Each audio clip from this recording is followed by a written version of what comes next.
तो फिल्म की शुरुआत होती है डेबी नाम की एक लड़की से, जिसे अपने घर की सफाई करते हुए एक ओइजा बोर्ड मिलता है, जिसे देखते ही उसे अपने बचपन के दिन याद आ जाते हैं, जब उसने अपनी फ्रेंड लेन के साथ मिलकर इस ओइजा बोर्ड के साथ खेलना शुरू किया था। बचपन में डेबी ने अपनी फ्रेंड लेन को बताया था कि इस ओइजा बोर्ड के जरिए स्पिरिट से कांटेक्ट किया जा सकता है और इस गेम को एंड करते हुए हमेशा गुड बाय बोलना जरूरी है। अभी वो इस बोर्ड को देख रही थी कि उसे लेन की कॉल आ गई। लेन से मिलने से पहले उसने इस ओइजा बोर्ड को जला दिया और खुद बाहर आ गई। लेन असल में उसका इंतजार कर रही थी कि वो दोनों मिलकर फुटबॉल मैच देखने के लिए जाएंगे, लेकिन डेबी ने ये कहते हुए मना कर दिया कि अभी मेरे पेरेंट्स घर पे नहीं है और कुछ ही देर में वो वापस आ जाएंगे। मैं आज तुम्हारे साथ नहीं चल सकती, लेकिन हम सुबह को मिलेंगे। लेकिन उसकी बात मान लेती है। डेबी उसे गुड बाय कहती है और घर के अंदर वापस आ जाती है। उसका डिनर टाइम था, वो अकेले आराम से डिनर कर रही थी कि अचानक उसके बैकयार्ड का दरवाजा खुल गया। वो घबराई नहीं, उसने जाकर देखा तो वहाँ कोई नहीं था। वो बैकयार्ड का दरवाजा बंद करके कंफ्यूज जैसे ही वापस किचन में आई तो उसने देखा कि स्टोव भी चल रहा था। हालांकि जब वो यहाँ से गई थी तो हर चीज बंद थी। अभी डेबी ने इस स्टोव को बंद ही किया कि अचानक उसे अपने ऊपर से कोई आवाज आने लगी। वो अपने रूम में गई तो उसे बेड पे सही सलामत वो ओइजा बोर्ड दिखाई दिया, जिसे वो पहले जला चुकी थी। चलते हुए उसके पाँव से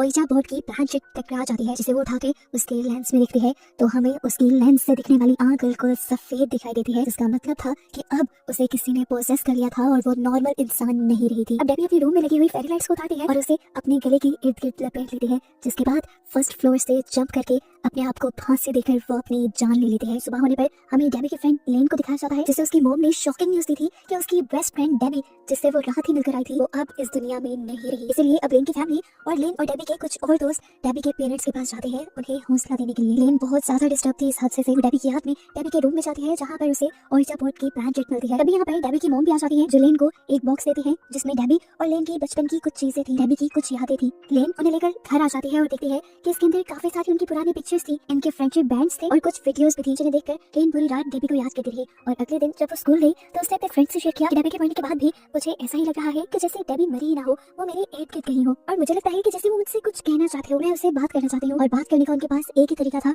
वो था ओइजा बोर्ड। अब लेन अपनी सिस्टर सारा और अपने फ्रेंड ग्रुप के साथ ओइजा बोर्ड ट्राई करने का डिसाइड करती है ताकि वो डेबी से बात कर पाए। ये लोग इस गेम को डेबी के घर ही खेलने का डिसाइड करते हैं, क्योंकि डेबी के वहाँ पर होने के चांसेस ज्यादा थे। अब लेन जाकर उसके रूम से ओइजा बोर्ड और प्लानचेट उठा लाती है, जिसके बाद ये सभी लोग गेम खेलना स्टार्ट कर देते हैं। सभी ने अपनी फिंगर्स प्लानचेट पर रख दी थी। ये लोग सबसे पहले सवाल करते हैं कि अगर हमारे अलावा कोई भी चीज यहाँ पर है तो वो हमें अपनी मौजूदगी का एहसास दिलवाए। पहले तो कुछ नहीं होता, लेकिन कुछ ही मिनट बाद एकदम से प्लानचेट यस पे मूव हो जाती है, यानी इसका मतलब कोई यहाँ पर था। इसके बाद प्लानचेट मूव करते हुए हाय फ्रेंड्स बनाती है, यानी जो भी चीज यहाँ पे थी वो इन सबको कह रही थी हाय फ्रेंड्स। अब इन्होंने सवाल किया कि तुम कौन हो। प्लानचेट डी पे मूव हो गई, जिससे नहीं लगा कि वो डेबी ही है। इन्होंने डेबी से अपने दिल की बातें कहना शुरू कर दी कि वो डेबी को बहुत याद करते हैं। इसके बाद ये लोग भी गुड बाय कर देते हैं और फिर प्लानचेट भी दोबारा से गुड बाय पे आ जाता है, जैसे वो सोल वो स्पिरिट भी इससे गुड बाय कह रही हो।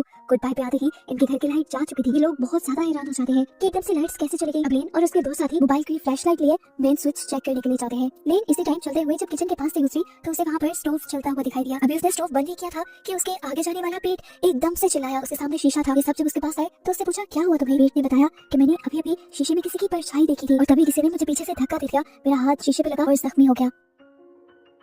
ये सब जो हुआ ये बहुत ज्यादा डरा देने वाला था, इसलिए ये सब फौरन इस घर से बाहर निकल आए और अपने अपने घर चले गए। लेकिन आज के बाद से हर एक के साथ अजीबोगरीब काम होना शुरू हो जाते हैं। जैसे इनका एक दोस्त ट्रेवर जब कहीं जा रहा था तो एकदम से उसके सामने ट्रॉली आ गई, जिससे उसका एक्सीडेंट होते होते बचा और फिर अचानक से उसके सामने दीवार पर हाय फ्रेंड्स लिखा हुआ आ गया। दूसरी तरफ इनकी दूसरी दोस्त इजाबेल जब अपने घर जाने लगी तो उसे अपनी कार पे हाय फ्रेंड्स लिखा दिखाई दिया। यहाँ तक कि पीठ को भी अपने टेक्स्ट पर हाय फ्रेंड लिखा हुआ दिखाई दिया। यहाँ लेन को भी अपने घर अपने लैपटॉप पे हाय फ्रेंड्स लिखा दिखाई दिया और ये सारे अलग अलग बहुत ज्यादा परेशान हो गए। सुबह जब ये स्कूल में मिले तो इन सब ने अपने साथ होने वाली इंसिडेंट को आपस में शेयर किया और इन्होंने बात की कि लगता है डेबी इन सबसे कुछ कहना चाहती है, इसीलिए इन्होंने फैसला किया कि जल्द ही ये ओइजा बोर्ड वाली गेम दोबारा खेलेंगे ताकि ये डेबी से बात कर पाए और जान पाए कि आखिर वो कहना क्या चाह रही है। अब ये डिसाइड करने के बाद रात को दोबारा सारे डेबी के घर आ जाते हैं। उसी डाइनिंग टेबल पर ये लोग दोबारा ओइजा बोर्ड सेट करते हैं और अपनी फिंगर्स रख कर बैठ जाते हैं। सबसे पहले इन्होंने सवाल किया कि डेबी अगर तुम हमारे पास हो तो हमें कोई इशारा दो, और ये कहते ही उनके सामने वाली चेयर सिरक जाती है। ये लोग घबराए नहीं और इन्होंने दूसरा सवाल किया कि क्या तुम डेबी ही हो, और प्लानचेट एकदम से नो की तरफ मूव हो गई, यानी वो डेबी नहीं थी। अब प्लानचेट डी और जेड की तरफ मूव होता है,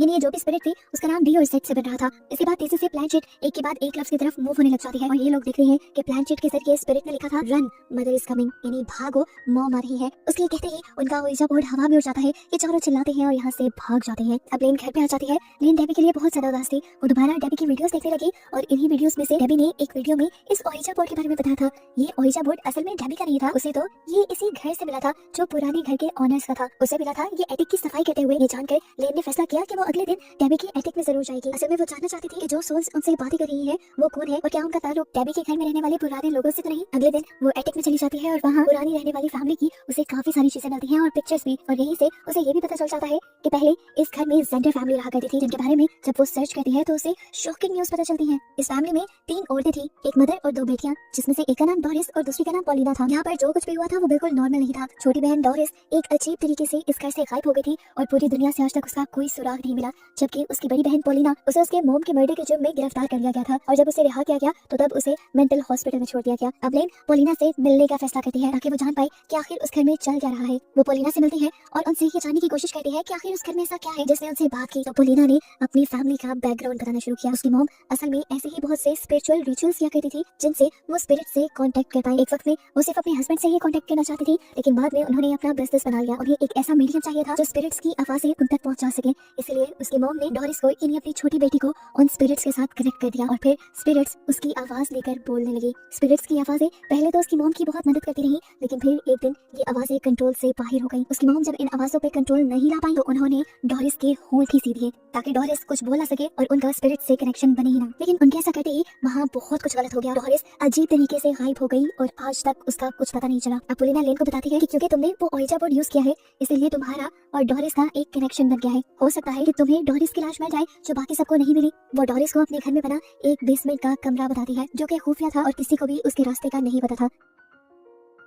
पॉलिना को लगता था कि उसकी बहन की लाश वहाँ पे हो सकती है। पॉलिना बताती है कि इन सब चीजों को खत्म करने का बस एक ही तरीका है कि तुम जाओ डोरिस की लाश को ढूंढो और उसके होंठों को खोल दो, जिसके बाद वो आजाद हो जाएगी और तुम लोग भी इन सारी चीजों से आजाद हो जाओगे। लेकिन घर आकर ये सारी बातें अपने दोस्त को बताती है। सभी लोग जो डरे हुए थे वो अपने आप को किसी मुश्किल में डालना नहीं चाहते थे, इसलिए उन्होंने फैसला किया कि वो पॉलिना के कहे के मुताबिक डोरिस की लाश को ढूंढकर उसके होंठ काट देंगे ताकि सब दोबारा से बिल्कुल नॉर्मल हो जाए। अब लेन की बहन सारा, ड्राइवर और पीट चारों डेबी के घर के अंदर उस बेसमेंट में चले जाते हैं जिसका पॉलिना ने बताया था। इस बेसमेंट में जाते ही इन सब के साथ बहुत अजीब होता है। बेसमेंट के अंदर जाते ही लेन के अलावा सबके ऊपर किसी ने हमला कर दिया और वो सब बेहोश हो गए। ये असल में डोरिस की मॉम थी जिनकी भी मौत यहीं पर हुई थी। लेन अब इस लेडी से बचते हुए आखिर उस जगह तक पहुंच जाती है जहाँ पर डोरिस की लाश थी। उसके होंठ अभी भी सिले हुए थे। लेन ने जल्दी से उसके होंठों को काट दिया और यहाँ से उसकी मदर की सोल आजाद हो गई। इस दुनिया से ही चली गई अपनी सोल्स वाली दुनिया में। एक मुसीबत तो खत्म हो गई, लेकिन ये नहीं जानते थे कि एक मुसीबत खत्म करते ही इन्होंने एक बहुत बड़ी मुसीबत मोल ले ली। डोरिस के होंठ काटने की वजह से अब डोरिस की सोल को आवाज मिल चुकी थी, वो और भी ज्यादा ताकतवर बन चुकी थी। इस बात का अंदाजा इन्हें उस टाइम तो नहीं हुआ, लेकिन अगले दिन हुआ जब पीट को